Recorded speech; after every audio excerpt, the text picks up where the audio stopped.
สบายดีทุกคนมาเจอกันอีกแล้วทักทายสบายดีทุกคนในตอนสายๆตัวนี้2 โมง2 โมงปลาย3 โมงหยังฮ้อนมื้อนี้29 องศาแล้ว29 องศาเวลาสติ๊กเช็คเวลาอยู่บ้านอยู่ในเฮือนนะก็นั่งฮ้อนสิตายฮ้อนแต่ฮ้อนว่าเบิ่งหน้าเลื่อมมงอยู่ความฮ้อนฮ้อนพิลึกพิโลดเลยแหละบ่ฮ้อนมื้อนี้สติ๊กมีเรื่องเว้าสู่ทุกคนฟังก็คือมื้อวานนี้ล่ะเมื่อวานนี้นะสติกาล่มกับแม่ย่าเนี่ยทุกคนล่มมันอยู่WhatsApp ล่มกันทำทุกสารทุกสุกเนี่ยร้อน แม่ย่าเราส่งลิงก์มาสติกอ่านแม่ย่าเราสิมักสารนะทุกคนเราส่งลิงก์เราอ่านเราติดตามข่าวสารบ้านเมืองแล้วก็ส่งลิงก์มาให้อ่านส่งหาผัวสติทั้งผัวทั้งเมียส่งหาสติส่งทาง Facebook ก็สินะส่งทาง Messenger แล้วเมื่อวานนี้แล้วมีข่าวนึงที่ข่าวหนึ่งอย่างว่าเกี่ยวกับการโกงอย่างสิเนี่ยก็คือเป็นนักกฎหมายที่เฮ็ดแนวบ่ดีนะทุกคนก็คือนักกฎหมายหั่นเฮ็ดป้ายรถปลอมก็คือตำรวจน่าจะเป็นตำรวจจราจรเนาะอันนั้นตำรวจจราจรละจับได้มันเป็นป้ายรถปลอมก็คือเฮ็ดผิดกฎหมายอะไรทุกคนขี่รถราคาบักแพงๆแต่ว่าเฮ็ดป้ายปลอมสิหลังจากนั้นแล้วตำรวจเขาก็จับแล้วเขาจะเช็คย้อนหลังแน่เช็คกวดเนาะเช็คประวัติย้อนหลังก็คือว่าเราโกงเงินล่ะบักหลายๆว่าซั่นนักกฎหมายคนนี้เป็นศาลน่าจะเป็นทนายแบบพวกศาลน่ะสิคนที่เฮ็ดเวียกด้านนี้ว่าซั่นจ้ะแล้วเราแบบเช็คย้อนหลังแล้วประมาณเท่าใดว่าจัก1,000 ล้านยูโรแต่ว่าหลายแท้หลายว่าเช็คย้อนหลังเราเฮ็ดมาประมาณจากปี3 ปีสิบ่3 ปีหรือว่าหลายกว่านั้นก็ฮู้แต่ว่าพิลึกพิโลเราตัวคนก็คือเป็นนักกฎหมายนะก็คือว่าแล้วทุกคนอยู่ทุกประเทศเนาะมันเป็นตาญาณเราก็มีเรื่องนึง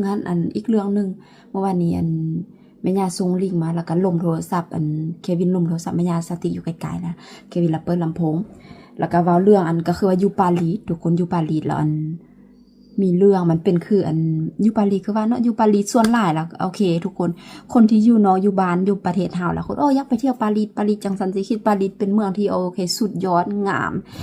เพราะว่าทุกคนคิดเห็นปารีสหยังทุกคนทอกบ่แม่นทุกคน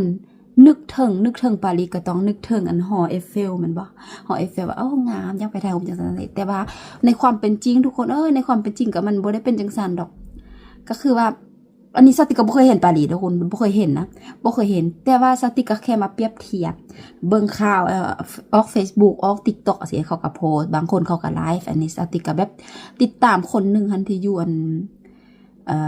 เป็นข่าวสารอยู่ฝรั่งเศสเลยเป็นเพจที่เขามักไลฟ์ตลอดล่ะนักไลฟ์ก็คือว่าอันตรายเป็นอันตรายได้อันตรายอีกกิโลนี่แหละแบบสกปรกอันยะก็คือว่าแล้วความจริงแล้วอยู่ปารีสแล้วส่วนหลายแล้วมีแต่ต่างประเทศมีแต่คนแบบผิวสีสินะทุกคนมีแต่คนต่างประเทศก็คือ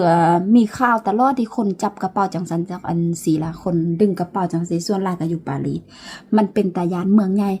ทุกเมืองใหญ่แล้วอยู่ฝรั่งเศสแล้วเป็นตาญาณขนาดอยู่บอกโดนี่กันนะขนาดอยู่บายอนทุกคนก็นั่นแล้ว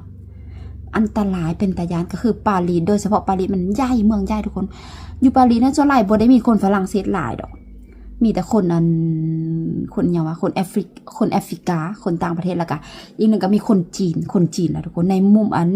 ในสังคมเอเชียเขาก็ส่วนหลักก็มีคนจีนที่เขาแบบรวยที่เขามีหานมีหานค้าสิส่วนหลายหานค้าบ่ว่าสิเป็นซอบขายเครื่องนะขายเครื่องใส่เอเชียส่วนหลักก็เป็นคนจีนเป็นหัวหน้าทุกคนเพราะว่าเขารวยคนมีเงินนั่นแหละว่าซั่นแล้ววันนี้อยู่ในคนจีนมีข่าวนึงเมื่อวานนี้แม่ย่าส่งมาเบาแม่ย่าโทรเบาให้ฟังว่าเป็นคนมาเฟียจีนสิคนมาเฟียจีนที่แบบรวยแล้วก็แบบคนจีนที่มาจากประเทศเขาล่ะมาจากประเทศเขาแล้วแบบบ่ว่าสิมาเที่ยวมาเฮ็ดเวียกมาเที่ยวโดยเฉพาะก็มาเที่ยวนั่นแหละแล้วก็ตัวกันเองแล้วก็จับพาสปอร์ตไว้แล้วก็แบบ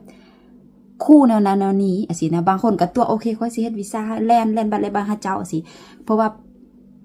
คนจีนมาเฟียจีนพวกนี้นี่เขาเจ้าอยู่ฝรั่งเศสโดนสินะเขาเว้าได้ก็ได้แล้วก็คือว่าก็เว้าตัวอย่างง่ายๆสมมุติสติกก็สิสมมุติถ้าสติกอยู่ต่างประเทศโดน10 ปีโอเคแล้ว แม่นบ่เวลาไปล่มไปอันล่มมันคนลาวเฮาก็ต้องแบบมีความน่าเชื่อถือแม่นบ่มีความน่าเชื่อถือมีความแบบอันมีความน่าเชื่อถือว่าซั่นซะเป็นตาเชื่อเวลาไปเว้าหยังทุกคนก็สิเชื่อแล้วหั่นแหละก็สิมันลักษณะนี้แล้ววันนี้คนจีนแบบเฮ็ดซ่านอยู่ในบ้านอันสิสติบ่ฮู้สิเพราะว่าแม่ย่าว่าสติแม่ย่าว่าเป็นภาษาฝรั่งเศสแล้วเวลาสติกสิมาแปลลาวสติกสิแปลดักกับทุกคนเป็นซ่านเตียอันเป็นซ่านเฮ็ดซ่านอยู่ในบ้านตัวเองอันสินะจังได๋แบบไปเฮ็ดซ่านแบบบ่สร้างสิแปลแล้วบัดนี้สิมาเว้าจังได๋ให้ทุกคนเข้าใจง่ายแบบอันตัดสินเองมีซ่านอยู่ในบ้านโอ้ยแบบคนโทรเว้าง่ายเป็นว่ามาเฟียเว้าคำว่ามาเฟียน่าจะเข้าใจง่ายกว่าเนาะก็คือว่าแบบโอเคคนโทรว่าซั่นซะตัวจังซั่นตรงซี่สมมุติตัวอย่างเว้าง่ายๆทุกคนเข้าใจเวลาโอเคสมมุติจะมาเฮ็ดเวียกคนจีนด้วยกันมาเฮ็ดเวียกโอเคค่อยมาเฮาจะมาเฮ็ดเวียกค่อยสิเฮ็ดเฮ็ดบัตรเฮ็ดใบให้เจ้าเฮ็ดบัตรเฮ็ดใบให้เจ้าสินะแล้วหลังจากมาเขาก็จับพาสปอร์ตโอเคจะต้องเฮ็ดเวียกให้ขอจังซั่นจังซี่ประมาณนี้แต่เรื่องนี้สติกว่าน่าจะ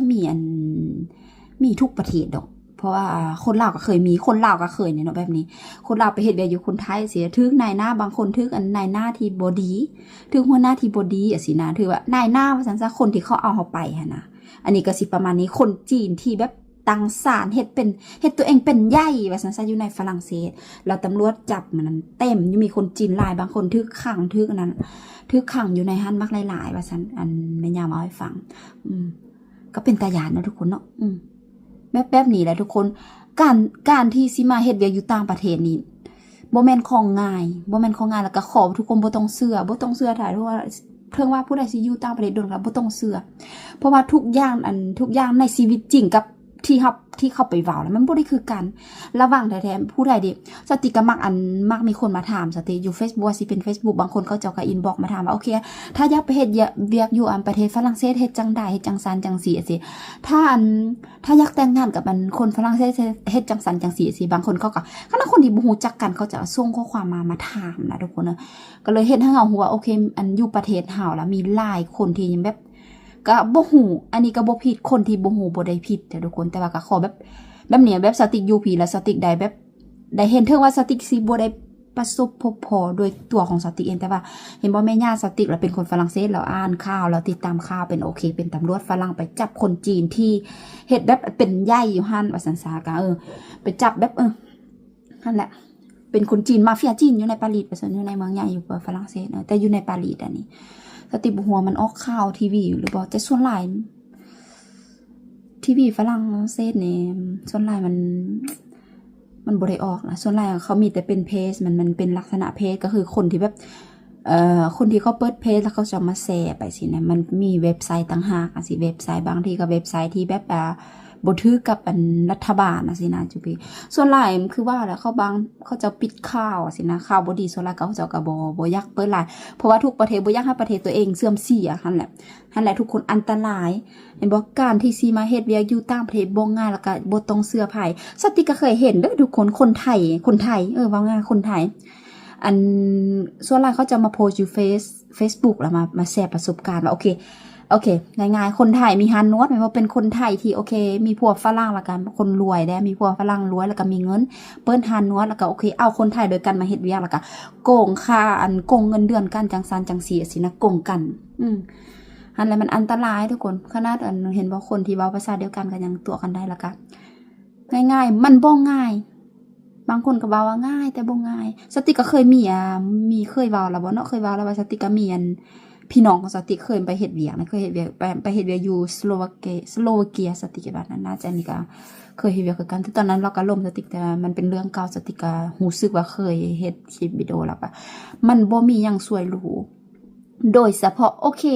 หัวหน้าสิแลนบัตรแลนบางเฮาจะต้องเฮ็ดเวียกส่งเงินสินะอันนี้แล้วเขาเจ้าหยังวะเอาเปรียบเจ้าที่สุดบางทีโอเคบางทีสมมุติว่าเขาเจ้าเสียเงินเฮ็ดเอกสารให้เจ้า 1,000 ยูโรเขาว่าโอเคจะต้องเฮ็ดเงินเดือนให้1 ปีจ่ายมาเดือนละ 1,000 หรือว่า500สินะเขาเจ้ากินเปอร์เซ็นต์บักหลายๆตัวหั่นแหละแบบอย่างเขาเจ้าจะได้เฮ็ดหน้าบนหลังคนสินะทุกคนแบบเขาเจ้าเฮ็ดแบบเฮ็ดหน้าบนหลังเฮาสินะ แบบอันเขาเอาเปรียบว่าซั่นซะเพราะเฮาบ่ฮู้ว่าสินะแต่อันตรายหั่นแหละระวังแล้วทุกคนอันตรายบ่ต้องไปเชื่อโฆษณาส่วนเชื่อหยังมันบ่มีทุกอย่างมันบ่ได้มีหยังที่สิได้มาง่ายๆโดยเฉพาะมาเฮ็ดเวียกอยู่ยุโรปต่างประเทศขนาดโอ๊ยเฮ็ดเวียกอยู่ไทยคือกันทุกคนประเทศเพื่อนบ้านเนาะนั้นมันบ่ได้มีหยังอันง่ายทุกอย่างมันก็ต้องเสี่ยงแหละแล้วก็ส่วนน้อยที่สิโชคดีเจอหัวหน้าใจดีแล้วคือหรือว่าเจอนายหน้าที่แบบอันบ่เอาเปรียบนั่นแหละทุกคนมาฝอยสู่ทุกคนฟังแล้วนี่สติก็มาเว้าสู่ทุกคนฟังซื่อๆแล้วคลิปนี้สรุปแล้วคลิปนี้สติมาเว้าหยังก็เว้ามาเว้าทุกคนฟังซะเนาะเป็นคติเตือนใจให้ทุกคนฟังซะทุกคนเพราะว่าเป็นตาญาณอีหลีปารีสเห็นบ่ฝรั่งเศสเมืองผู้ดีเมืองน้ำหอมนั่นแหละ ชีวิตจริงมันบ่ได้คืออยู่ในทีวีส่วนหลาย